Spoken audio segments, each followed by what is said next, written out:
ding. This is no filter this time. Now you can see how really greasy my hair is. But these things are important for movies. It's kind of reference.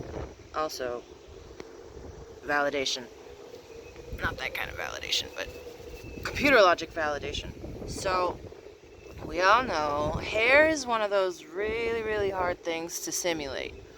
And I have extremely difficult hair to simulate because I have a very rare hair type, including the grease. Most curly hair people do not have greasy hair. They have extremely dry hair.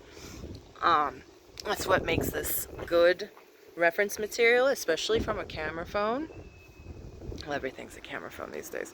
But also, like, you can see how it looks different with and without light. But that also applies to my bone structure because I have really deep set eyes. And this is really hard to demonstrate without natural lighting that you have no control over. And then also, like, depending on where you're looking at on my face, it looks completely different. And when you put a filter on it, it's scales. It scales. Any social media filter. The only thing is if you're trying to stay undercover, and when I mean undercover, I don't mean like agent or anything. Like if you're trying to avoid algorithm filters, you want to do dumb shit like this, like play with your hair, be in and out of shadows. Like, this is the end game. Can you tell what my face is doing if I'm constantly changing directions of the light? This is it right here. And I look really dumb right now, but this is exactly what I'm talking about. Like, excuse me. This is how you get around algorithms, is doing dumb shit like this and testing it. And it applies to anything. Text filters, video filters. The video filters are going to be algorithms, that is, are going to be the most difficult to track when someone's doing dumb shit like this and has a busy background. Also, if I'm doing this throughout the day, like earlier I took these videos and the sun was probably about here and now it's about here. So you can see the lighting difference and how it's affecting my face. And then if I go around the house and walk a little bit, see, shit changes. So now I'm in direct light. But you see, like, even then, I can still fuck with the light based on how it's hitting my skin and my face and whatnot. Same shit applies.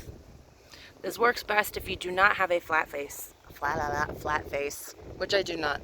I have a very pronounced face.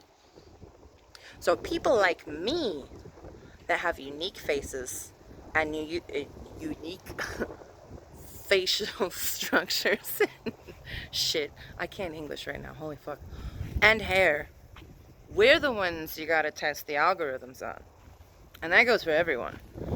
And typically speaking, this right here, my high cheekbones, my high brow bone, and my high nose, these things typically don't go together in genetics. So that's a visual representation of how you know. My face is going to be very difficult if you generalize it. And there's a lot of people in the US like this. A lot. And we take pictures extremely well because we understand how light makes us look in different scenarios. Because most lighting makes us look like shit.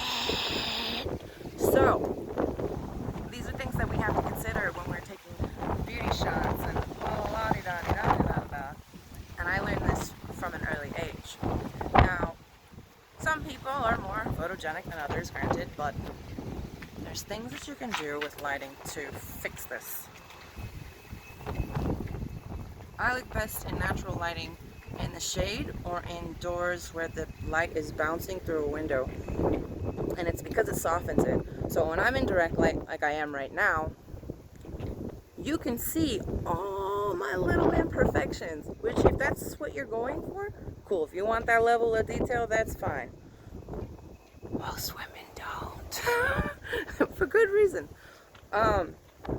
But yeah, if you really want to test some crazy shit, go behind a chain link fence and start moving around and you're gonna need harsher lighting. This is gonna fuck with shit. Now, if I'm looking at something like this, there's too much room, but still, it's still valuable. But if you really want true camouflage, then you get behind a bush. Because this is natural, which is this guy up here. I'm sorry, it's really windy. This is going to make it extremely difficult for facial recognition software if the lighting is right. Which this is too soft right now and my face isn't moving out, so it's not going to have the best results. Anyway, that is a small little lesson on how to get around bullshit in real time. But this is also a test to see if the powers that may be on an international level can figure my face out. Can you figure my face out, bitch? I'm totally letting him cheat.